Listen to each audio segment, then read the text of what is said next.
Welcome to the Deep Dive. Today we're getting into the weeds of global AI developments right around mid-2025.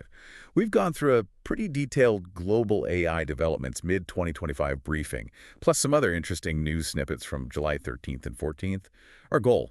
Well, it's to pull out the really key insights, maybe uncover a few surprises, and help you make sense of where AI is actually heading, continent by continent. It really is an incredible time for AI. Things are moving so fast, Yeah. and these sources, they really paint a picture of not just the tech leaps, but also, the regulations, the big money moving around, and these crucial ethical questions that are shaping things differently in each region. Okay, so let's start in Europe. It seems like there's this constant tension going on there, pushing AI forward, but also really grappling with some quite strict rules, almost like trying to sprint while figuring out a complicated dance routine. Yeah, that's a good way to put it. And what's really striking is how vocal some of the big industry players are getting. Take Siemens CEO Roland Busch. He basically said the EU AI Act is causing Europe to fall behind. Strong words. He points to overlapping and contradictory regulations. The Act tries to classify AI by risk, which sounds sensible. But for companies like Siemens, navigating the compliance side, seems, well, incredibly complex and maybe slowing things down. And he didn't stop there, did he?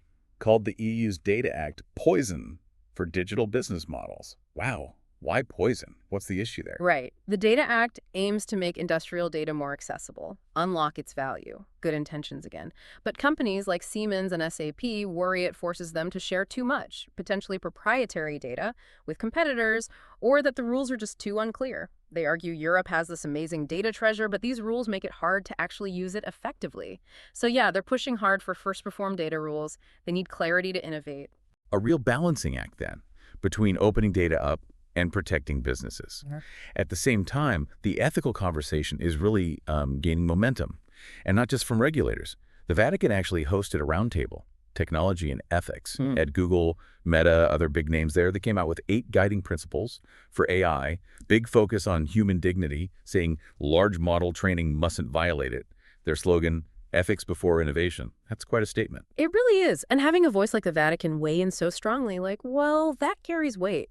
It's not just a moral position. It could genuinely influence how the EU tweaks regulations down the line, maybe even sets a higher ethical bar globally. It adds this powerful non-governmental voice to the whole debate. But it's not all rules and ethics committees in Europe, right? There's serious money flowing in, too. We saw that Matt Miller, formerly of Sequoia Capital, is raising about $400 million for a new fund, specifically targeting European AI and B2B tech startups, Series B and C rounds. That's a big vote of confidence, isn't it? It absolutely is. It shows that investors, despite all the regulatory talk, see huge potential in European tech. And it's not just venture capital. Prosus, the global internet group, they've launched an AI innovation campus in Amsterdam. It's even partly EU funded. The goal is explicit: accelerate Europe's leadership in artificial intelligence, public-private partnerships in action. And get this one I found really interesting. Lidl, the supermarket chain. They're planning AI superfactories, building their own high-performance computing systems for AI model training. Exactly. That's not just using AI off the shelf. They want to optimize supply chains, customer service, everything by training their own bespoke models. Yeah. It's a major move towards building serious AI infrastructure. Even by companies you wouldn't immediately think of as tech players. Right. And that's key. It shows companies across the board are realizing they need control over their data, their compute, to really make AI work for their specific needs. It's about building capability, not just buying a service. Very strategic. Okay, so let's shift continents. What's the picture like in Asia? The report suggests it's all about speed, scale, and getting AI into practical use. China, for example, is pouring money into green computing power. What does that mean exactly? Well, the 2025 Green Computing AI Conference in Hohhot, Inner Mongolia, really highlighted this push. China's launched a national computing electricity synergy pilot project. Think big data centers powered more sustainably. They signed deals worth around $2.8 billion just at that conference. Hohhot's becoming a major AI hub. It's part of their bigger East Data West computing strategy, basically, building huge greener data centers in the energy-rich West to process data for the tech hubs in the East. It's strategic, national-level infrastructure planning, recognizing AI's massive energy footprint. And the speed aspect. Japan's NICT set a mind-blowing internet speed record, 1.002 petabits per second. Yeah. Enough to download, the entire Netflix library in 1 second. That's just staggering. But the bigger implication you mentioned is real-time interconnection of global AI data centers. Exactly. That kind of speed changes the game for developing and deploying AI. Imagine training massive AI models across data centers on different continents almost instantaneously, or running complex distributed AI applications in real time. It removes a huge bottleneck. It's foundational for the next wave of global AI research and collaboration. But as always, there's a flip side. This power, well, AI is also making cybercrime worse in Asia, China, Southeast Asia especially. We're seeing more sophisticated attacks, deepfakes, automated phishing. It's getting harder to spot. Yikes. It is definitely a double-edged sword, and the tools get better for everyone, unfortunately, including the bad actors. But AI is also a critical part of the defense, and we're seeing very practical applications elsewhere, too. Look at Piosco, the steel maker, working with Amazon AWS. They're developing an AI engineer for their smart factories. An AI engineer. What does that AI actually do? So this AI analyzes complex design data, can generate blueprints automatically, draft technical reports, stuff like that. The goal: reduce programming tasks by AI and increase productivity by over 30%. It essentially frees up the human engineers from tedious work, letting them focus on the bigger picture, innovation, problem solving, maybe even better cyber defenses. It boosts efficiency significantly. Makes sense. Okay, let's cross over to the U.S. and Israel. Here, the focus seems to be on big strategic buys and building data foundations, like Meta snapping up Play AI. That's the startup working on AI-generated human voices, right? That's the one. Reportedly costs around $45 million. It's a clear strategic play for Meta. They want to make their AI characters, Meta AI, wearables, all that stuff, sound more natural, more human. Voice is key for engaging interfaces. This gives them a real edge in making AI experiences more believable, especially as they push into, the metaverse and multimodal AI. It's about owning that experience layer. And then there's the Elon Musk universe. SpaceX is pumping $2 billion into xAI as part of a $5 billion round. Yeah. And we're already seeing Grok, their AI, pop up in Starlink customer service. Right. That huge investment really tightens the connections between Musk's companies. It's a serious commitment to embedding xAI everywhere. Using Grok for Starlink isn't just a practical test. It potentially creates these unique feedback loops, training the AI on real-world interactions across his diverse companies: space, cars, internet.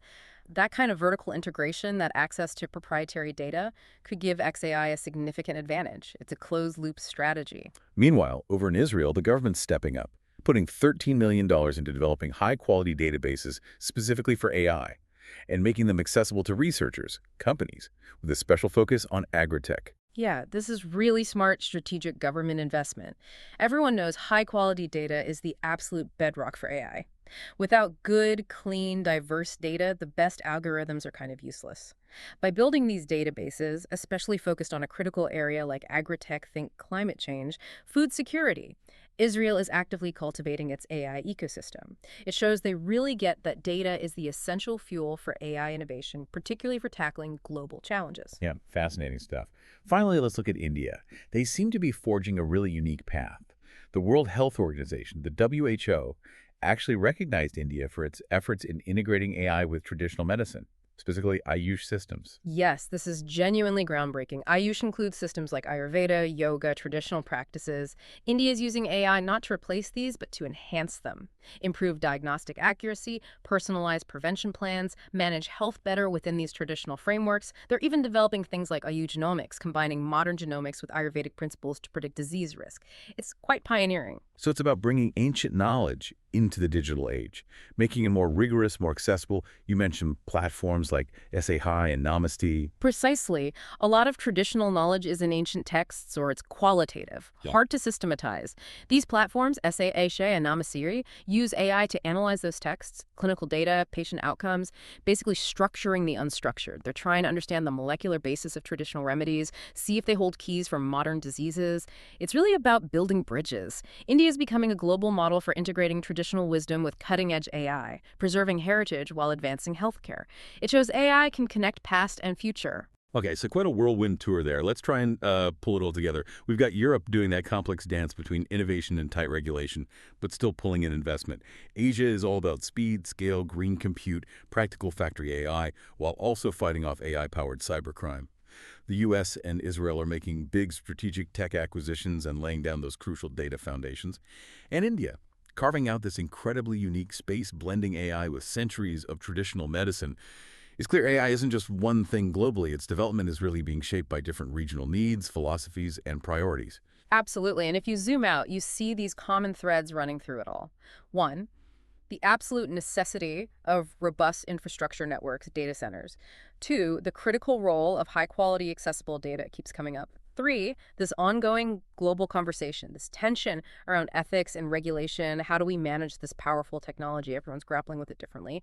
And four, just this relentless push to embed AI everywhere in all sorts of industries to boost productivity, improve services, tackle big problems. It's a global strategic race, really. Which leads us to a final thought for you, our listener, to maybe chew on. As AI gets deeper and deeper into, well, everything, work, news, social interaction, influencing what we see, what we believe. Yeah. How might our relationship with truth itself change, especially with AI getting so good at creating content and processing just unimaginable amounts of data? What does information even mean in that context? Something to ponder, perhaps, until our next deep dive.